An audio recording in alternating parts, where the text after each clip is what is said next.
Radio Kantipur, radio राष्ट्रको। Corona संक्रमितको उपचारमा खटिने स्वास्थ्य कर्मीको मृत्यु भए आश्रित परिवारलाई 50 लाख रुपैयाँ राहत उपलब्ध गराउने प्रदेश 1 सरकारको घोषणा।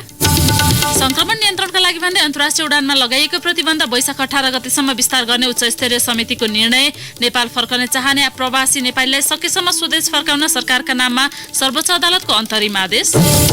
कोभिड-19 संक्रमणका कारण आगामी 2 सातासम्म जोखिम उच्च रहेकाले थप सावधानी अपनाउन प्रधानमन्त्री ओलीको अपील। राष्ट्रिय संकटका समय सरकारले राजनीतिक दललाई विश्वासमा लिन नसकेको कांग्रेसको आरोप।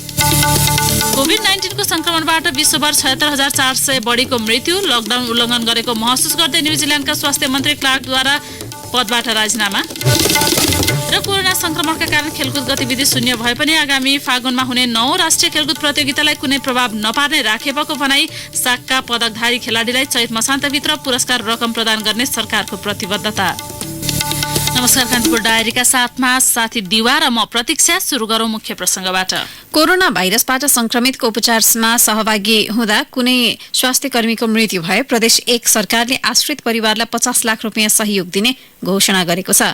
प्रदेश मन्त्री परिषदको आज बसेको बैठकले संक्रमितको उपचार र रेखदेखमा खटिने स्वास्थ्य कर्मी र कर्मचारी लगायतको मृत्यु भए उनीहरूको परिवारलाई सो रकम प्रदान गर्ने निर्णय गरेको हो। यस्तो सहयोग कोरोना भाइरसको संक्रमण नियन्त्रण, रोकथाम, संक्रमितको उपचार जस्ता काममा सक्रिय रहने स्वास्थ्य कर्मी, सुरक्षाकर्मी, एम्बुलेन्स चालक, स्थानीय तहका कर्मचारी वा यस्तो काममा लाग्नेको मृत्यु भए तिनका परिवारलाई दिइनेछ। कोरोना रोकथाम उपचारमा संलग्नहरूको सुरक्षाको प्रत्याभूति गर्न सरकारले यो निर्णय गरेको सरकारका प्रवक्ता आन्तरिक मामिला तथा कानून मन्त्री हिक्मत कुमार कार्कीले जानकारी दिनुभयो। कोरोना भाइरस नियन्त्रण, रोकथाम र उपचारमा प्रदेश सरकार वा मातहत निकायले परिचालन गरेका स्वास्थ्य जनशक्तिलाई सरकारले निर्धारण गरे अनुसार दोहोरो नपर्ने गरी प्रोत्साहन भत्ता दिने निर्णय पनि भएको मन्त्री कार्कीले बताउनुभयो। प्रदेश 1 मा सुनसरीको धरान स्थित बीपी कोइराला स्वास्थ्य विज्ञान प्रतिष्ठानमा दिनहुँ स्वाब परीक्षण भइरहेको छ। हालसम्म प्रदेशका विभिन्न जिल्लाबाट संकलन गरिएका 90 जनाको नमूना परीक्षण गर्दा 85 जनामा संक्रमण भेटिएको छैन। अन्यको रिपोर्ट आउन बाँकी छ। कोरोना भाइरस नियन्त्रण तथा रोकथामका लागि भन्दै सरकारले अन्तर्राष्ट्रिय उडानमा लगाउँदै आएको प्रतिबन्धको समय वैशाख 18 गतेसम्म विस्तार गरेको छ। चैत 9 गतेबाट अन्तर्राष्ट्रिय उडानमा लगेको प्रतिबन्धको समय आगामी वैशाख 3 गते सकिँदै थियो। कोभिड-19 रोकथाम तथा नियन्त्रण उच्च स्तरीय समन्वय समितिको आज बसेको बैठकले संक्रमण थप फैलन नदिन अन्तर्राष्ट्रिय हवाई उडानमा लगाएको प्रतिबन्धको समय थप गरेको हो। आन्तरिक उडानका सम्बन्धमा भने छलफल जारी रहेको प्रधानमन्त्री तथा मन्त्री परिषद कार्यालयका सचिव एवं समिति सदस्य नारायण प्रसाद बिडारीले जानकारी दिनुभयो। अप्रिलको 15 सम्म अन्तर्राष्ट्रिय उडानहरू स्थगित रहेको अवस्था थियो। यसलाई फेरि विस्तार गरेर अप्रिलको 30 सम्म पुर्याउने गरी आजको छलफलमा यसलाई टुङ्गो लागेको अवस्था छ र डोमेस्टिक फ्लाइटहरूको बारेमा चाहिँ अझै विचाराधीन छ र यसको बारेमा केही दिनमा टुङ्गो लाग्नेछ। अहिले अप्रिलको 15 सम्म सबै राष्ट्रिय र अन्तर्राष्ट्रिय विमानहरू स्थगित छन्। विशेष परिस्थितिमा बनाइने कार्यविधिका आधारमा स्वास्थ्य सामग्री खरिद गर्ने प्रक्रिया अगाडि बढिसकेको पनि समिति सदस्य बिडारीले जानकारी दिनुभयो। सामान्य चाहिँ नेपाल सरकारले प्रचलित कानुन बमोजिम विशेष परिस्थितिमा अपनाइने कार्यविधिकै आधारमा छोटो छिटो विधिबाट खरिद गर्ने र त्यही विधि अन्तर्गत खरिद गर्ने क्रममा स्वास्थ्य सेवा विभागबाट प्रक्रियागत रूपले खरिद गर्ने कुरा पनि कायमै राख्ने, त्यसलाई पनि बढाउने। सँगसँगै स्वास्थ्य मन्त्रालयको समन्वयमा आवश्यक सामग्रीहरूको सङ्ख्या र किसिम पहिचान गरी नेपाली सेना मार्फत गभर्मेन्ट टु गभर्मेन्ट G2G मा प्रत्यक्ष खरिद गर्ने प्रक्रिया पनि अगाडि बढाउने निर्णय भए अनुरूप ती कामहरू अगाडि बढेको छ र छिट्टै नै आवश्यक थप सामग्री फेरि पनि आउँदैछ। संक्रमणबाट बढी प्रभावित कैलाली, कञ्चनपुर र बागलुङमा आरडीटी पद्धतिबाट शीघ्र परीक्षण गर्ने व्यवस्था गर्ने निर्णय पनि बैठकले गरेको छ। संक्रमणको जोखिममा रहेका अन्य स्थानमा पनि परीक्षणलाई सघन रूपमा अघि बढाउने बारे छलफल भएको बिडारीले जानकारी दिनुभयो। यस्तै कडाई र निगरानीलाई जारी राख्दै सबै खालका अत्यावश्यक उपभोग्य वस्तुको आपूर्तिलाई स्वाभाविक राख्ने निर्णय पनि बैठकले गरेको छ।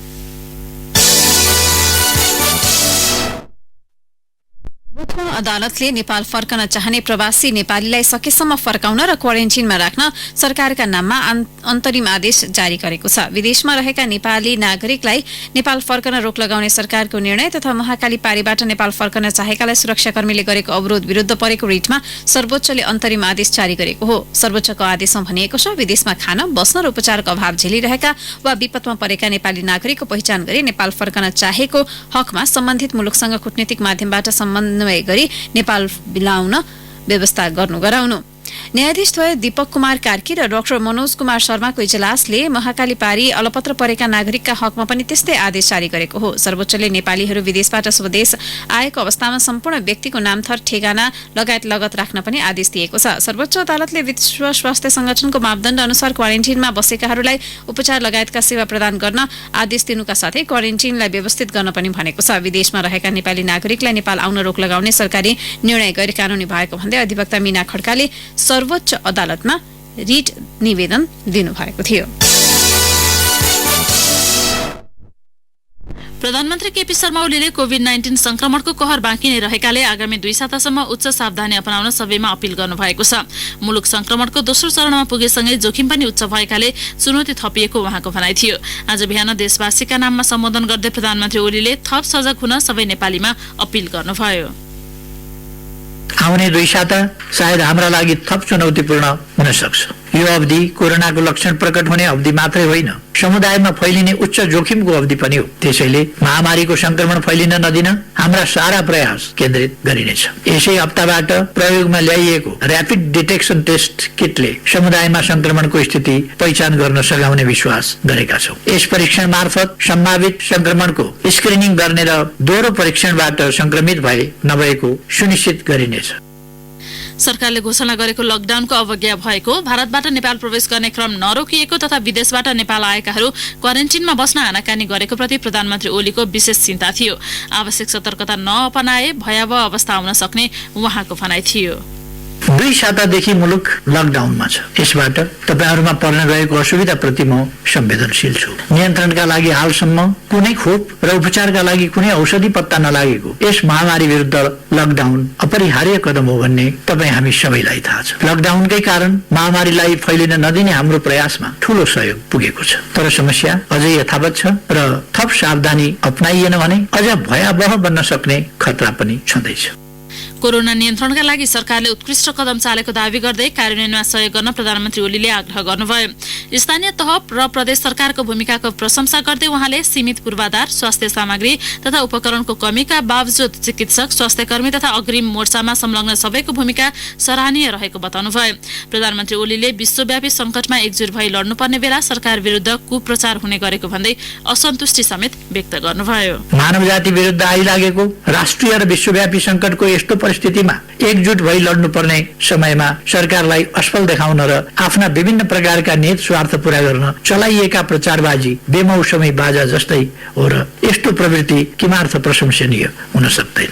भ्रष्टाचार नगर्ने र हुन नदिने वर्तमान सरकारको प्रतिबद्धतालाई लगातारको निराधारको प्रचारले कमजोर पार्न सक्ने छैन। कहीँ कतै अनियमितता र भ्रष्टाचार जन्य कुरा देखिएमा निर्ममतापूर्वक कारबाही गर्न वर्तमान सरकार किञ्चित पछि पर्ने छैन। पछिल्लो समय चीनबाट स्वास्थ्य उपकरण खरिद प्रकरणमा भ्रष्टाचार भएको भन्दै गरिएको आलोचनाप्रति आफ्नो ध्यान गएको प्रधानमन्त्री ओलीको भनाइ थियो। स्वास्थ्य उपकरणको आपूर्तिका लागि विशेष व्यवस्था गरिएको हो। अवस्था सामान्य होस् या असामान्य, सरकारका काम कारबाहीहरू विधिसम्मत हुनुपर्दछ र सुशासनका मानकमाथि खरो उत्रिनै पर्दछ। सरकारका काम कुनै पनि संवैधानिक अङ्गहरूको सम्प्रेषण भन्दा माथि हुँदैनन्। तिनले गर्ने अध्ययन र गर्ने फैसलाका लागि सरकार हमेशा तयार रहन्छ। तर कामै गर्न नसक्ने र प्रक्रिया नै सुरु हुन नसक्ने गरी गरिने निराधार आरोप र मिथ्या प्रचारले अप्ठ्यारो अवस्थामा काम गरिरहेका व्यक्तिहरूलाई निरुत्साहित मात्रै गर्छ भन्ने कुरामा सबैले ध्यान दिनुपर्छ भन्ने मात्र मेरो आग्रह छ। समाजमा उठ्ने गरेका, खास गरी मिडिया र सामाजिक सञ्जालमा आउने गरेका आलोचना, टिप्पणी र सुझावप्रति मेरो पर्याप्त ध्यान गएको छ। प्रमुख प्रतिपक्षी नेपाली कांग्रेसले संकटका बेला सबै राजनैतिक दललाई विश्वासमा लिएर अघि बढ्नुपर्ने बेला सरकार त्यस दिशामा गम्भीर नभएको आरोप लगाएको छ। काठमाडौँको बुढा नीलकण्ठ स्थित सभापति शेरबहादुर देउवा निवासमा आज बसेको कांग्रेस पदाधिकारी बैठकले संसद अधिवेशन समेत प्रमुख प्रतिपक्ष दलको परामर्श नलिई एकलौटी रूपमा अन्त्य गरेको भन्दै असन्तुष्टि व्यक्त गरेको हो। बैठकमा सभापति शेरबहादुर देउवाले आफूले राष्ट्रिय सहमतिका लागि पहल गरे पनि प्रधानमन्त्री केपी शर्मा ओलीले सहमतिका साथ अघि बढ्ने तत्परता नदेखाएको बताउनुभयो। बैठकले स्वास्थ्यकर्मीको सुरक्षाका लागि पीपीई अहिलेसम्म पनि उपलब्ध भइ नसक्नु लज्जाको विषय रहेको निष्कर्ष निकालेको छ। स्वास्थ्य कर्मीको सुरक्षा व्यवस्था सरकारले उपलब्ध गराउन नसक्दा अन्य बिरामीले समेत अस्पतालमा उपचार पाउन छाडेको भन्दै यस्तो स्थितिको चाँडो अन्त्य गर्न कंग्रेसले माग गरेको छ। बैठकले स्वास्थ्य सामग्रीको आपूर्ति र असंगठित मजदुरहरूको राहत प्याकेज तत्काल बाँड्न सरकारसँग माग गरेको छ। स्वास्थ्य सामग्रीको आपूर्ति गर्दा पारदर्शी हुन आग्रह गर्दै कंग्रेसका नेताहरूले स्वास्थ्य सामग्री आपूर्तिको जिम्मा नेपाली सेनालाई दिँदा नागरिक प्रशासन असक्षम रहेको सन्देश दिएको तर्क गरेका थिए। कान्तिपुर डायरीमा अब ब्रेकको पालो। ब्रेकपछि कान्तिपुर डायरीमा अब बाँकी प्रसंग। कोभिड-19 रोकथाम पहिचान तथा उपचारका लागि विश्व बैंकले नेपाललाई 2 करोड 90 लाख डलर सहयोग गर्ने भएको छ। कोभिड-19 आपतकालीन प्रतिक्रिया एवं स्वास्थ्य प्रणाली तयारी परियोजना अन्तर्गत सो सहयोग गर्न लागेको विश्व बैंकले उल्लेख गरेको छ। सिंहदरबारमा आज एक कार्यक्रमका बीच अर्थ मन्त्रालयका सचिव शिशिर कुमार ढुङ्गाना र विश्व बैंकका नेपाल प्रमुख फरिस हडाड जेर्भोसले सो सम्बन्धी सम्झौता पत्रमा हस्ताक्षर गर्नुभयो। स्वास्थ्य तथा जनसंख्या मन्त्रालय मार्फत लागू हुने सो परियोजना संक्रमण विरुद्ध लड्न तयारीका लागि केन्द्रित हुनेछ। नेपालको संक्रमण पहिचान क्षमता बढाउन र विश्व स्वास्थ्य संगठनको मापदण्ड र स्वास्थ्य तथा जनसंख्या मन्त्रालयको प्रोटोकलमा टेकेर परीक्षण दायरा फराकिलो बनाउन परियोजनाले मद्दत पुर्याउने विश्व बैंकले जनाएको छ। साथै अति सघन कक्ष आईसीयू बेड र आइसोलेसन सेवा विस्तार गर्नका लागि समेत सो रकम खर्च हुनेछ। पीपीई लगायत स्वास्थ्य सुरक्षा सामग्री खरिद तथा परीक्षण प्रयोगशालाको क्षमता अभिवृद्धिमा पनि सो परियोजना केन्द्रित हुने अर्थ मन्त्रालयले उल्लेख गरेको छ। संघीय सरकारले पठाएको कोभिड-19 को स्वाब परीक्षण गर्ने RTR PCR real time polymerase chain reaction मेसिनले भार धान्न नसक्दा स्वाब काठमाडौँ ल्याइएको छ। थप विवरणसहित सुर्खेतबाट सहकर्मी कलेन्द्र सेजवाल। आज मात्र 15 वटा स्वाबको नमुना काठमाडौँ पठाएको प्रदेश अस्पताल स्थित कोरोना परीक्षण प्रयोगशालाले जनाएको छ। प्रदेश स्वास्थ्य निर्देशनालयबाट प्रयोगशाला व्यवस्थापनको लागि खटिएका फोकल पर्सन ओम आचार्यका अनुसार सुर्खेतमा रहेको मेसिनले एक दिनमा करिब 12 वटा स्वाबको परीक्षण गर्न सक्छ। पछिल्लो समय स्वाब संकलन त्योभन्दा दोब्बर मात्रामा भइरहेको छ। 24 घण्टा खटिएर काम गरे पनि मेसिनले साथ नदिएको आचार्यको भनाइ छ। क्षमता कम भएको मेसिनलाई केही समय आराम समेत दिनुपर्ने बाध्यता रहेकाले सोचे अनुसार परिमाणमा परीक्षण गर्न नसकिएको फोकल पर्सन आचार्यले बताउनुभयो। एक दिन 15 वटा परीक्षण गर्दा रिपोर्टमै समस्या आएपछि संख्या घटाइएको छ। आचार्यका अनुसार काठमाडौँमा रहेको मेसिनले एक पटकमा 96 वटा नमुना पुष्टि गर्न सक्छ भने यहाँको मेसिनले एक पटकमा एउटा मात्र गर्न सक्छ। संक्रमण भएका सबको नतिजा छिटो आओस् भनेर बिहानै एम्बुलेन्समा राखेर नमुना काठमाडौँ पठाइएको छ। केन्द्रीय प्रयोगशालाको निर्देशन अनुसार नमुना काठमाडौँ पठाउन थालिएको हो। सुर्खेतमा गत बिहीबारदेखि पीसीआर परीक्षण सुरु गरिएको हो। आजसम्म प्रयोगशालामा 60 जनाको स्वाब परीक्षण गरिएकोमा सबैको नतिजा नेगेटिभ आएको आचार्यले बताउनुभयो। अहिले सुर्खेत बाहेकका जिल्लाको नमुना पनि संकलन कार्य तीव्र पारिएको छ। काठमाडौँ पठाएका 15 वटा नमुना दैलेख र कालीकोटका हुन्। सुर्खेत स्थित प्रयोगशालामा काठमाडौँबाट आएका माइक्रोबायोलोजिस्ट रामकृष्ण श्रेष्ठको नेतृत्वमा 10 जनाको ल्याब प्राविधिक टोलीले परीक्षणको काम गरिरहेको छ। ती मध्ये 6 जना ल्याब केन्द्रमा रहन्छन् भने 4 जना नमुना संकलनमा खटिने गरेका छन्। प्राविधिकका अनुसार संकलित स्वाब ढिलोमा 72 घण्टा परीक्षणको लागि सिस्टममा राखिसक्नुपर्छ। संकलित स्वाब बिहान 5 देखि राति 10 बजेसम्म परीक्षण हुने गरेको फोकल पर्सन आचार्यले बताउनुभयो। कान्तिपुर डायरीको लागि कलेन्द्र सेजवाल, सुर्खेत। कोरोना भाइरस संक्रमणको जोखिममा रहेको भन्दै सरकारले सुदूरपश्चिमका कैलाली र कञ्चनपुरमा द्रुत नमुना परीक्षण गर्ने बताए पनि पहिलो चरणमा किट्सकै विश्वसनीयता परीक्षण गरिने भएको छ। विश्वसनीयता परीक्षण गर्ने उद्देश्यले आजदेखि कैलाली र कञ्चनपुरका विभिन्न क्वारेन्टिनमा खटिएर एउटै व्यक्तिको रगत र थ्रोट स्वाबको नमुना संकलन अलग अलग गरिरहेका छन्। सामाजिक विकास मन्त्रालयका स्वास्थ्य महाशाखा प्रमुख तथा corona focal person Narendra Singh कार्कीले बेग्ला बेग्लै नमुना संकलन गरेर क्रस चेक गर्ने योजना भएको बताउनुभयो। कैलाली र कञ्चनपुरमा 100 नमुना संकलन गरेर काठमाडौँ ल्याउने योजना बनेको छ। संकलित रगतलाई काठमाडौँमा ल्याएर र्यापिड टेस्टिङ किट्सको माध्यमबाट परीक्षण गरिनेछ। थ्रोट स्वाब ल्याबमा परीक्षण हुनेछ। रगत संकलन कार्य परम्परागत रूपमा सिरिन्जबाट हुने प्रदेश जनस्वास्थ्य प्रयोगशालाका ल्याब प्राविधिकले बताए। दुवैको नतिजा मिले मात्रै दोस्रो चरणमा र्यापिड टेस्ट गर्ने योजना संघीय मन्त्रालयले बनाएको फोकल पर्सन कार्कीले बताउनुभयो। चितवनको भरतपुरमा सञ्चालन भएको कोभिड-19 को परीक्षण प्रयोगशालाले पहिलो परीक्षण नतिजा सार्वजनिक गरेको छ। राष्ट्रिय पंक्षी अन्वेषण प्रयोगशालामा सुरु भएको कोरोना भाइरसको परीक्षणमा सबै 21 वटा नमुना नेगेटिभ आएको छ। हिजोदेखि प्रयोगशालामा नमुना संकलन सुरु गरेर आजबाट परीक्षण थालिएको क्यान्सर अस्पतालका चिकित्सक डाक्टर कृष्ण सागर शर्माले बताउनुभयो। राष्ट्रिय जनस्वास्थ्य प्रयोगशालामा हालसम्म 1796 नमुना परीक्षण भएको छ। स्वास्थ्य मन्त्रालयमा कोभिड-19 सम्बन्धमा आज आयोजित नियमित पत्रकार सम्मेलनमा प्रवक्ता डाक्टर विकास देवकोटाले सो जानकारी दिनुभएको हो। परीक्षणको दायरा बढाउने क्रममा आरडीटी र पीसीआर मेसिन दुवैबाट गर्ने तयारी भइरहेको उहाँले बताउनुभयो। उहाँका अनुसार कञ्चनपुरबाट 21वटा र कैलालीमा 18वटा नमुना संकलन भएको छ। जुम्ला र अछाममा पनि नमुना संकलन भइरहेको छ। देशभरि हाल 100 जना आइसोलेसनमा रहेका छन्। काठमाडौँमा 16 जना र बाहिर 84 जना रहेका छन्। त्यसैगरी 9228 जना क्वारेन्टिनमा रहेका छन्। जुम्लामा घुम्ती शिविर गरी स्वाब संकलन गरिएको छ। जुम्लाको चन्दननाथ नगरपालिका, कनका सुन्दरी गाउँपालिका र हिमा गाउँपालिकामा चैत 11 गते यता भारत लगायत तेस्रो मुलुकबाट जुम्ला भित्रिएका 324 जनाको कोरोना परीक्षणका लागि सामूहिक रूपमा स्वाब संकलन गरिएको छ। घुम्ती शिविर मार्फत आज स्वाब संकलन गरी कोरोना भाइरसको परीक्षणका लागि काठमाडौँ ल्याइएको हो।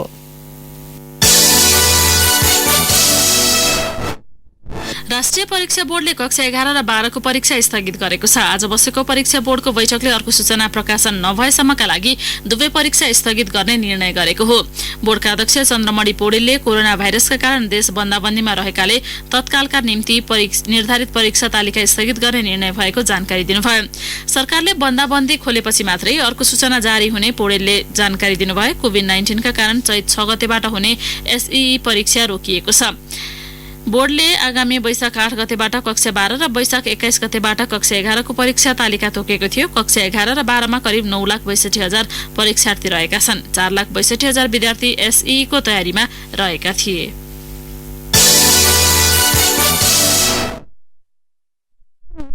थर्मल गनमा कालोबजारी गरेको आरोपमा प्रहरीले नेपालका लागि किर्गिस्तानका अवैधानिक दूत समेत रहेका व्यवसायी सुलभ अग्रवाललाई पक्राउ गरेको छ। महानगरीय अपराध महाशाखाको टोलीले शंकर ग्रुपका सञ्चालक अग्रवाललाई काठमाडौँको नक्सालबाट बिहान पक्राउ गरेको हो। उनको साथबाट प्रहरीले 67 थान थर्मल गन पनि बरामद गरेको छ। अग्रवालले 5,000 मा पाइने थर्मल गन 15,000 रुपैयाँ लिएर बिक्री गरेका थिए। गत साता मात्रै अग्रवालले नेपाल एयरलाइन्सको जहाज मार्फत चीनबाट 20,000 थान थर्मल गन ल्याएको खुलेको छ। अपराध महाशाखाका एसएसपी सहकुल थापाले अग्रवालमाथि कालोबजारीको कसुरमा पक्राउ गरिएको बताउनुभयो। अग्रवालले बढी मूल्यमा थर्मल गन बेचेको थाहा पाएपछि प्रहरी आफै अनुसन्धान गर्न ग्राहक बनेर गएको थियो।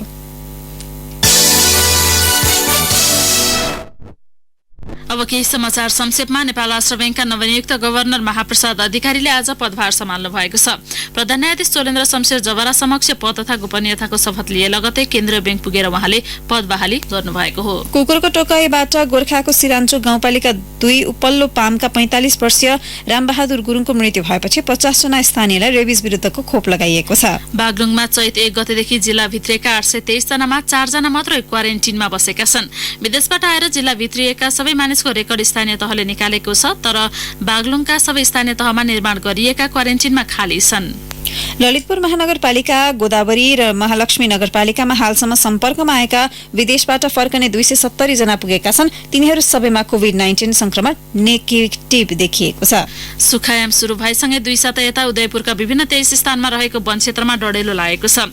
कोरोना भाइरस रोकथाम तथा नियन्त्रणका लागि लगाइएको लकडाउनको मौका छोपी चोरी सिकारीले शिकारका लागि डढेलो लगाउने क्रम बढेको सम्बद्ध अधिकारीहरूले बताएका छन्। धनकुटाको साँगुरीगढी गाउँपालिका 6 स्थित पाथिभरा सामुदायिक वनमा लागेको भीषण आगो नियन्त्रणमा आएको छ। प्रदेश 5 मा कृषि तथा पशुजन्य वस्तु ढुवानी तथा बिक्री वितरणका लागि किसान तथा व्यवसायीले अब विशेष पास बिनै ढुवानी गर्न पाउने भएका छन्। पर्यटकलाई गाउँ प्रवेशमा रोक लगाएका लमजुङको कुवाला सोथर 4 भुजुङका बासिन्दाले लकडाउनमा गाउँ आए 10,000 जरिवाना तोकेका छन्। लकडाउनको अवस्थामा सबै सुरक्षा अवस्था अपनाएर बागमती प्रदेशको राजधानी हेटौँडा र संघीय राजधानी काठमाडौँ जोड्ने भीमफेदी कुलेखानी सडकको स्तरोन्नतिको कार्य सुरु भएको छ। कान्तिपुर डायरीमा पुनः ब्रेकको पालो। ब्रेकपछि कान्तिपुर डायरीमा अब आर्थिक प्रसंग। संखुवासभाको चिचिला र मकालु गाउँपालिकामा निर्माणाधीन 900 मेगावाटको अरूण तेस्रो जलविद्युत आयोजनाको काम शुरू भएको छ। लकडाउनका कारण रोकिएका ठूला आयोजनालाई सरकारले काम गर्न अनुमति दिएकाले नयाँ कामदार नथप्ने प्रतिबद्धतापछि आयोजनाको काम शुरू भएको हो। अरूण तेस्रो आयोजनामा सुरक्षा सतर्कता, नयाँ कामदार नथप्ने र स्टक रहेको निर्माण सामग्री रहन्जेल आयोजनाको काम शुरू भएको प्रमुख जिल्लाधिकारी जीवन प्रसाद दुलालले जानकारी दिनुभयो। कोरोना भाइरस नियन्त्रणका लागि गरिएको लकडाउनले 2 सातादेखि काम प्रभावित भएको थियो। आयोजनामा कार्यरत अधिकांश मजदुर बाहिरी जिल्ला र भारत भएका कारण घर फर्किन सम्भव नभएकाले काम थालिएको अरूण तेस्रोका सीईओ अरूण धिमालले बताउनुभयो। अब अन्तर्राष्ट्रिय प्रसंग। कोरोना संक्रमणबाट विश्वभर हालसम्म 76,420 जनाको मृत्यु भएको छ। 13,63,365 जनामा संक्रमण पुष्टि भएकोमा 2,92,425 जना निको भइसकेको अमेरिकाको जोन्स हपकिन्स विश्वविद्यालयले उल्लेख गरेको छ। अमेरिकामा मात्रै संक्रमितको संख्या 3,68,000 नागेको छ। 10,000 बढीले ज्यान गुमाएका छन्। कोरोना भाइरसको केन्द्रबिन्दु बनेको युरोपमा संक्रमितको वृद्धि दरमा केही कमी आएको बीबीसीले उल्लेख गरेको छ। स्पेनमा गत 2 साता यताकै न्यून मृत्यु दर कायम भएको छ। युरोपमा कोरोनाको कारण उत्पन्न आर्थिक संकट विरुद्ध आर्थिक प्याकेज ल्याउन युरोपेली युनियनले छलफल गर्दैछ। इटलीमा 400 अर्ब युरोको आर्थिक प्याकेज घोषणा गरिएको छ। यस्तै कोरोना भाइरसको संक्रमण सुरु भए यता पहिलो पटक चीनमा पछिल्लो 24 घण्टामा कसैको पनि मृत्यु नभएको तथ्याङ्क सार्वजनिक भएको छ। भाइरस सुरु भएको चीनमा नियन्त्रण उन्मुख बनेको कोरोनाका स्थानीय बिरामी देखिन छोडेको चीनिया स्वास्थ्य विभागले दावी गरेको छ।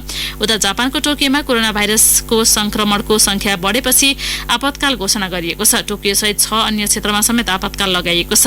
कोरोना भाइरसका कारण जापानी अर्थतन्त्रमा परेको प्रभाव कम गर्न प्रधानमन्त्री सिन्जो आबेले प्रोत्साहन योजना सार्वजनिक गर्नुभएको छ। कोरोना भाइरस संक्रमित बेलायतका प्रधानमन्त्री बोरिस जोन्सनको स्वास्थ्य अवस्था बिग्रदै गएपछि थप उपचारका लागि अस्पतालको अति सघन कक्ष आइसियुमा भर्ना गरिएको छ।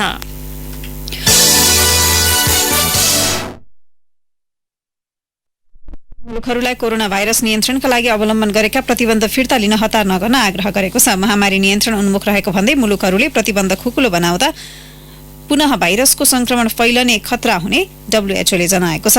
डब्ल्युएचओका प्रवक्ता क्रिस्टियन लिन्डमियरले महामारी नियन्त्रणका लागि अपनाएका उपायहरू छिटै फिर्ता गरिए पुनः सोही अवस्थामा फर्कन समय नलाग्ने चेतावनी दिनुभएको छ। आफ्नै सरकारले घोषणा गरेको लकडाउन उल्लङ्घन गरेको महसुस भएपछि न्युजिल्यान्डका स्वास्थ्य मन्त्री डेभिड क्लार्कले राजीनामा दिनुभएको छ। क्लार्कले दिएको राजीनामा स्वीकृत नगरे पनि प्रधानमन्त्री जसिन्ता आर्डनले उहाँलाई सजाय स्वरूप मन्त्रीको स्तरबाट घटुवा गर्नुभएको छ। क्लार्क लकडाउनको समयमा आफ्नो परिवारसँग 20 किलोमिटर गाडी कुदाएर स्थानीय सामुद्रिक किनारमा पुग्नु भएको थियो। तर आफ्नै सरकारले गरेको लकडाउन उल्लङ्घन गरेको स्वीकार गर्दै क्लार्कले आफैलाई मूर्खको संज्ञा दिनुभएको छ। कान्तिपुर सविस्तारको पालो। कान्तिपुर सविस्तार। कोभिड-19 को प्रभावका कारण यसै वर्ष हुने अन्तर्राष्ट्रिय प्रतियोगिताहरू स्थगित हुने क्रम जारी छ। नेपालमा पनि यसै वर्ष हुने विभिन्न प्रतियोगिताहरू रोकिएका छन्। खेलाडीहरू प्रशिक्षण र मैदान बाहिर रहेका बेला उनीहरूलाई केही आराम त मिलेको छ, तर नियन्त्रणको अनिश्चितताले केही अन्यल थपि नै रहेको छ। विश्वभर ठूला प्रतियोगिताहरू रोकिरहँदा कोरोनाको असर आगामी वर्ष पोखरामा हुने 9औं राष्ट्रिय खेलकुदमा नपर्ने राष्ट्रिय खेलकुद परिषदले जनाएको छ। विश्वमा ठूला र नाम चलेका प्रतियोगिता धमाधम स्थगित भइरहेका बेला नेपालका पनि केही अन्तर्राष्ट्रिय प्रतियोगिताहरू कोरोनाका कारण स्थगित भएका छन्। तर पोखरामा अर्को वर्षको फागुनमा हुने 9औं राष्ट्रिय खेलकुदमा कोरोनाको बाछिटाले कुनै प्रभाव नपार्ने राष्ट्रिय खेलकुद परिषद राखेपले दावी गरेको छ। घरेलु खेलकुदको ठूलो प्रतियोगिताका लागि खेलाडी छनौट र तयारीका लागि पर्याप्त समय रहेकाले यसको प्रभाव न्यून रहने राखेप सदस्य सचिव रमेश कुमार सिलवालको भनाइ छ। अब राष्ट्रिय खेलकुदले यतिकै असर किन हामीसँग अझै टाइम छ, जाने 9-10 महिनाको टाइम छ र हामी त्यहाँ धेरै ठुलो गर्नुपर्ने केही पनि छैन। इन्फ्रास्ट्रक्चरहरू बनिसकेको छन्, सिलेक्सन प्रोसेसहरूलाई पनि हामीसँग टाइम छ होइन। विभिन्न प्रतियोगिताहरू नहुनेको कारणले गर्दाखेरि विशेष गरी केही खेलकुदहरूको यो फुटबलको, भलिबलको, क्रिकेटको र अन्य इन्डिभिजुअल गेमहरूको पनि प्रतियोगिताहरू थियो। त्यो प्रतियोगितालाई यसले एउटा असर गरेको छ। सिलवालले यस्तो दावी गरिरहँदा केहीले भने आगामी वर्षसम्म प्रतियोगितामा यसको प्रभाव लम्बिने बताइरहेका छन्। खेल पत्रकार निरञ्जन राजवंशी समयको उपलब्धताका हिसाबले 9औं राष्ट्रिय खेलकुद केही सहज भए पनि अन्य खेलकुदमा यसको प्रभाव पूर्ण रूपमा परिसकेको बताउँछन्। अन्य क्षेत्रमा जस्तै खेलकुद क्षेत्रमा पनि यसको दूरगामी असर पर्छ नै, किनभने जुन गतिविधि जुन हिसाबले जुन योजना नेपाली खेलकुद चलिरहेको थियो ती सम्पूर्ण गतिविधिहरू बन्द हुँदाखेरि, ती सम्पूर्ण योजनाहरू बन्द हुँदाखेरि यसको असर पर्छ नै। सबैभन्दा चर्चित खेलका रूपमा रहेका फुटबल, त्यसै गरी क्रिकेट जस्ता खेलहरूमा त प्रत्यक्ष असर परि नै सकेको छ। समग्र प्रतियोगिताहरू रोकिए पनि भौतिक पूर्वाधारको समस्या नरहेकाले 9औं राष्ट्रिय खेलकुदमा यसको प्रभाव नरहने राखेपले दावी गर्दै आएको छ। तत्कालीन समयमा कोरोनाको असरले खेलकुद क्षेत्र पनि अस्तव्यस्त बनाएकाले यो वर्षका घरेलु प्रतियोगिता रोकिनु स्वाभाविक भएको सिलवाल बताउँछन्। यस्तोमा सतर्कता अपनाउँदै आगामी अवस्थाका बारेमा सोच्नुपर्ने उनको भनाइ छ। जीवन रह्यो भने खेल हो, जीवनै छैन भने त खेलकुदको कुरो हुने भएन। त्यसकारण जतिभन्दा छिटो अब यो कोरोनाको जुन अहिलेको प्रकोप छ त्यो प्रकोपबाट कसरी रोक्ने र छिटो नर्मल लाइफ कसरी ल्याउने भन्ने नै अहिले विश्वव्यापी चुनौती हो। अब नेपाल पनि विश्वको एउटा राष्ट्र भएको हुनाले हामी पनि योभन्दा टाढा चाहिँ जान सक्दैनौँ। कोरोना संक्रमणका कारण खेलाडीहरू अहिले फुर्सदमा देखिएका छन्। बिरलै जुर्ने यस्तो अवसरमा उनीहरूको चिन्ता र चासो भने आफ्नो फिटनेसमै केन्द्रित छ। राष्ट्रिय फुटबल टोलीका सदस्य सुजल श्रेष्ठ, हामी त्यत्रो ट्रेनिङ गरेर बसिरहेको थियौँ होइन, हामी सबैजना फिटनेस एकदम राम्रो भएको थियो त्यतिखेर। त्यो टाइममा जो भर्खरै लिग सकेको त्यो गेमहरू भइरहेको थियो, त्यो फिटनेस चाहिँ खेलाडीहरूको त्यो फिटनेस चाहिँ फेरि तल झर्ने भन्ने डर छ एउटा। कोरोना भाइरसको यो जुन बन्द हो नि त्यसले गर्दा हाम्रो फिटनेस पहिला कस्तो हुन्न, अझै धेरै ट्रेनिङ गर्नुपर्छ फिटनेस ब्याक गर्नुको लागि भन्ने छ। प्रकोप र महामारीको प्रभाव लामो समय रहने भएकाले यसको तयारीका लागि सम्बन्धित निकायको ध्यान जानु जरुरी देखिन्छ। दीर्घकालीन असर न्यूनीकरणका लागि राखेपाले सहजता पछिको अवस्थामा विशेष ध्यान दिन सके 8औं राष्ट्रिय खेलकुदको जस्तो हविगत 9औंले भोग्नु नपर्ने सम्भावना धेरै देखिएको छ। रेडियो कान्तिपुरका लागि प्रकाश पाठक। कान्तिपुर सविस्तार। सरकारले 13औं दक्षिण एसियाली खेलकुद सागमा पदक जित्ने खेलाडीलाई यसै महिना रकम उपलब्ध गराउने भएको छ। साग सकिए लगतै सरकारले घोषणा गरेको रकम 4 महिनापछि खेलाडीले पाउन लागेका हुन्। विशेष कार्यक्रम गरी रकम वितरण गर्ने राष्ट्रिय खेलकुद परिषद राखेपको तयारी भए पनि प्रतिकूल परिस्थितिका कारण सोझै खेलाडीको खातामा रकम जम्मा गर्ने गरी तयारी अघि बढेको राखेप सदस्य सचिव रमेश कुमार सिलवालले जानकारी दिनुभयो। उहाँले भन्नुभयो 2076 सालभित्रै रकम उपलब्ध गराउने हिसाबमा हामीले तयारी अन्तिम चरणमा पुर्याएका छौं। चैत भित्रमा सबै खेलाडीको खातामा पुरस्कार रकम प्रदान गर्नेछौं। सरकारले सागमा एकल खेलतर्फ स्वर्ण जित्नेलाई 9 लाख, रजत जित्नेलाई 6 र काँस्य जित्ने खेलाडीलाई 3 लाख रुपियाँ पुरस्कार दिने घोषणा गरेको थियो। एक वा सोभन्दा बढी स्वर्ण जित्ने खेलाडीलाई 11 लाख रुपियाँ दिने घोषणा प्रधानमन्त्री केपी शर्मा ओलीले गर्नुभएको थियो। त्यस्तै सामूहिक खेलका स्वर्ण विजेताले 6 लाख रुपियाँ प्राप्त गर्नेछन्। सरकारले खेलाडीलाई प्रोत्साहन स्वरूप प्रदान गर्न लागेको रकममा करकटा नगर्ने जनाइसकेको छ। 13औं सागमा नेपालले कीर्तिमानी 51 स्वर्ण, 60 रजत र 95 काँस्य पदक हात पारेको थियो। हवस्, नै प्रसङ्गसहित कान्तिपुर डायरीका आजका सम्पूर्ण बुलेटिन यही सकिन्छन्। भोलि बिहान 6:30 बजे नियमित बुलेटिनका साथमा उपस्थित हुने नै छौं। अहिलेलाई भने साथी दिवा र म प्रतीक्षा विदा हुन्छौं। नमस्कार, शुभरात्रि।